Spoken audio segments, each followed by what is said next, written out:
Quand vous pensez à prendre des vacances, votre entreprise dans le bien-être vous vient-elle directement à l'esprit? Vous savez, ce petit bébé que vous avez créé avec tant d'amour et de sueur, vous vous inquiétez de le laisser derrière vous? Alors rassurez-vous, je sais ô combien la décision de partir en vacances n'est pas facile à prendre quand on est entrepreneur et encore plus solopreneur. Et nous sommes nombreux dans ce cas-là, mais il faut savoir lâcher prise.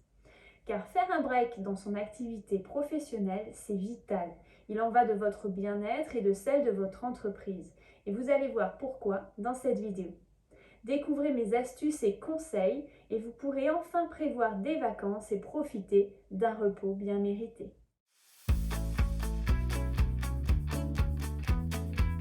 Bonjour et bienvenue sur la chaîne de La Boîte Naturo où vous retrouverez chaque semaine des conseils pour vous aider à vivre plus sereinement de votre activité dans le bien-être. Je suis Elodie Hus, créatrice de La Boîte Naturo et de ses outils, le logiciel de gestion tout en un Jupiter et la plateforme de prise de rendez-vous en ligne monproduitbienêtre.fr. Parce que lorsqu'on est entrepreneur et encore plus en tant que solopreneur, on ne peut pas forcément partir comme ça sur un coup de tête du jour au lendemain, mais il est tout à fait possible de le prévoir et de le planifier. Avant de partir, essayez de boucler un maximum de dossiers pour vous sentir plus libre et partir l'esprit léger. Veillez toutefois à ne pas trop accélérer le rythme non plus pour cette dernière semaine, vous risqueriez de tomber malade une fois la pression retombée. Planifiez donc l'organisation au cabinet pour que tout soit carré au moment de partir. Tout d'abord, faites le point sur le moment où vous souhaitez prendre des vacances et la durée de celles-ci. Par exemple, si vous souhaitez prendre 2 semaines ou même un mois complet en vacances, il va falloir vous organiser, mais aussi prévoir le budget, car souvent, en tant que professionnel du bien-être, si vous n'êtes pas là, vous n'avez pas de rentrée d'argent.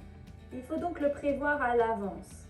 Quelques mois avant, soit vous allez devoir prendre un peu plus de rendez-vous, soit vous avez déjà accumulé une petite trésorerie spéciale vacances au cours des mois et années précédentes.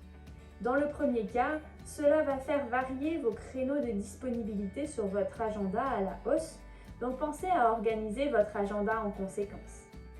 Créer du contenu à l'avance est aussi une bonne solution pour se préparer des vacances plus sereines. Vous pourriez par exemple programmer tous vos posts sur vos réseaux sociaux ou vidéos sur YouTube ou même articles de blog pour tout le mois de vos vacances à venir. On dit toujours que le cordonnier est le plus mal chaussé. Malheureusement, ça arrive aussi dans le bien-être, sauf que pour vous, ce n'est pas possible. Si vous vous moquez de l'état des chaussures de votre cordonnier, vos clients seront d'autant plus attentifs à l'énergie que vous allez dégager en séance.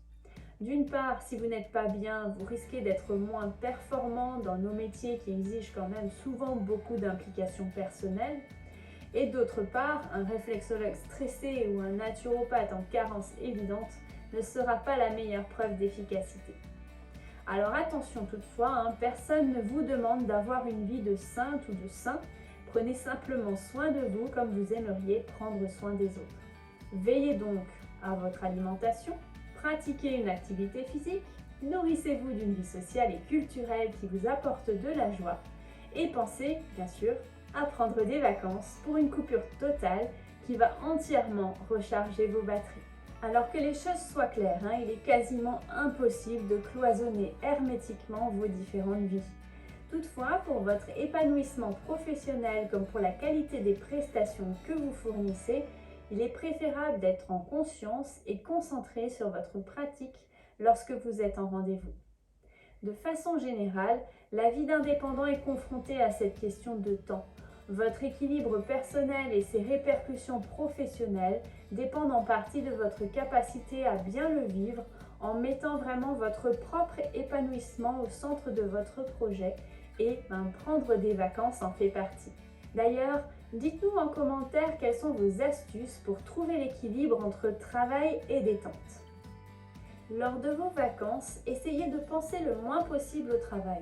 Vous avez peut-être envisagé d'en profiter pour travailler sur quelque chose dont vous n'aviez pas le temps dans le flux quotidien.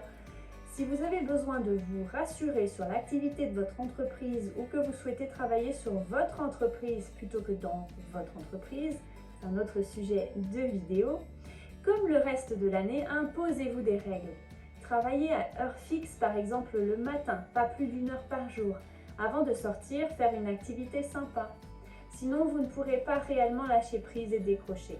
Cela vous permettra de revenir au cabinet avec des idées claires et peut-être de trouver de nouvelles idées ou une solution à un problème que vous traînez depuis pas mal de temps. Certaines études ont montré qu'une vraie déconnexion favorisait la créativité. Le meilleur moyen de profiter de vos vacances, c'est de faire simplement ce que vous aimez faire. Prenez le temps de voir votre famille, vos amis, de faire du shopping, du sport, de vous reposer ou même de ne rien faire du tout d'ailleurs. Pour certains, c'est précisément ça les vacances. Alors, êtes-vous prêt à vous évader de votre routine de travail quotidienne et à embrasser vos vacances en toute sérénité? Ne laissez plus jamais votre entreprise vous empêcher de profiter de la vie, elle est trop courte et bien trop précieuse. Imaginez-vous sirotant un cocktail sur la plage sans avoir à vérifier constamment votre téléphone pour répondre à des mails professionnels. Vous pouvez enfin respirer, vous détacher de votre entreprise et vous concentrer sur la relaxation. Il est temps de prendre soin de vous et de votre entreprise en même temps. Et vous, comment gérez-vous votre entreprise pendant les vacances tout en prenant soin de vous? Laissez-nous vos astuces et expériences dans les commentaires. Très belle journée et vacances à vous et à bientôt!